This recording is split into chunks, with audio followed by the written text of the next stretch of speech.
Je me souviens encore du moment où tout a basculé dans ma tête, même si, extérieurement, je suis restée immobile comme une statue. J'avais simplement poussé la porte du cabinet du médecin, persuadé qu'il n'y aurait personne. Il m'avait dit qu'il sortait quelques minutes pour régler un détail administratif, et je voulais seulement déposer un dossier sur son bureau avant de repartir dans le couloir. Une routine banale, presque mécanique. Mais en entrant, j'ai senti comme un accroc dans l'air, une vibration étrange, comme si la pièce elle-même retenait son souffle. Il y avait un patient. Un homme d'une trentaine d'années, français comme moi, assis dans le fauteuil près de la fenêtre.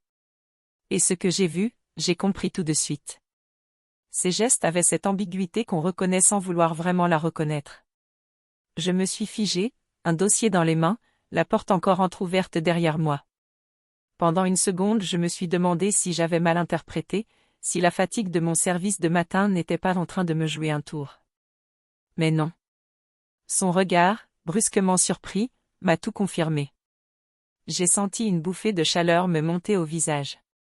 Pas de colère, pas réellement de honte non plus, plutôt un mélange déroutant de gêne et d'incrédulité. Je lui ai fait une remarque, à mi-voix, en essayant de garder mon calme professionnel, même si intérieurement je ne savais pas trop où poser mes yeux ni mes pensées. Il s'est excusé tout de suite, maladroitement, presque trop vite, comme quelqu'un qui cherche désespérément à recoller les morceaux d'une situation impossible. Je me suis avancée un peu, plus par réflexe que par volonté, et quelque chose dans son attitude a changé. De tendu, il est devenu presque sincère. Il m'a expliqué qu'il attendait depuis longtemps, qu'il était stressé, qu'il avait fait n'importe quoi.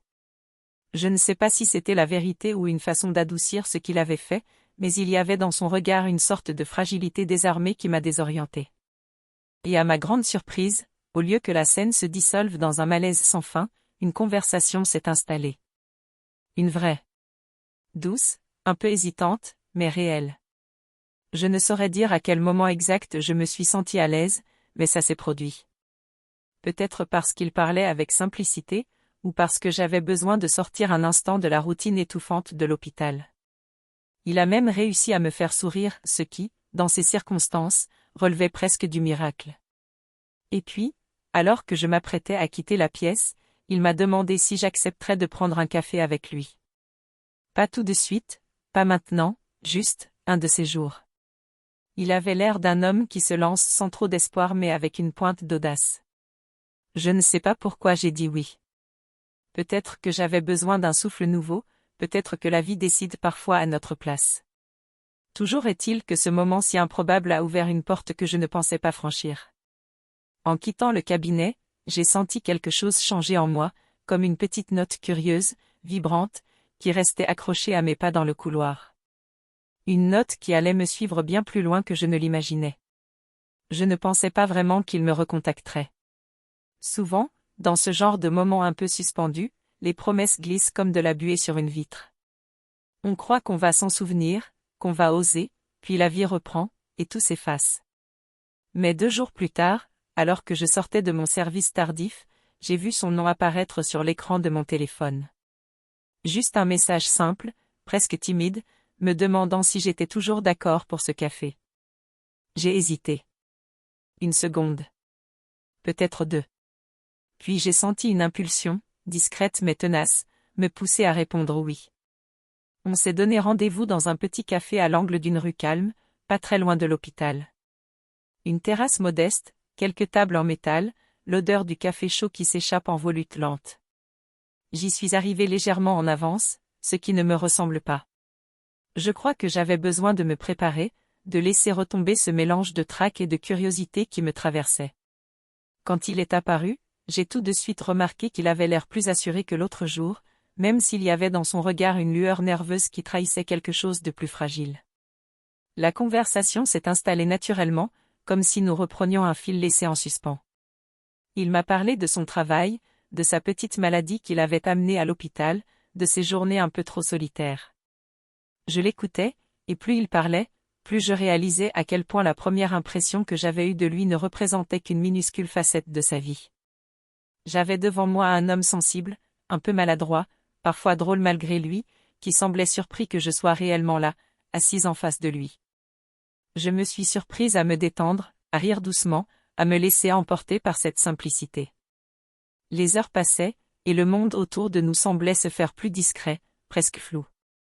À un moment donné, je me suis rendu compte que j'avais oublié complètement la scène du cabinet. Ce souvenir gênant s'était comme dissous dans quelque chose de plus authentique, de plus humain. Quand on a quitté le café, le soleil commençait à descendre, projetant sur les trottoirs une lumière dorée. On a marché un peu ensemble, sans se presser. Il y avait dans l'air une douceur étrange, comme une promesse qui n'osait pas encore se nommer. Avant de se séparer, il m'a demandé s'il pouvait me revoir. Cette fois, je n'ai pas hésité. J'ai dit oui, naturellement, comme si cette réponse avait été là depuis le début. Les jours qui ont suivi ont été remplis de messages, de petites attentions, de rendez-vous improvisés. Rien de spectaculaire, mais quelque chose de chaleureux, de constant. J'avais la sensation qu'une porte s'ouvrait, une porte que je n'avais jamais vraiment prise au sérieux auparavant. Peu à peu, nos rencontres sont devenues plus régulières, plus profondes. Les silences entre nous n'étaient plus gênants, mais doux, apaisants. Et, presque sans que je m'en rende compte, quelque chose s'est installé.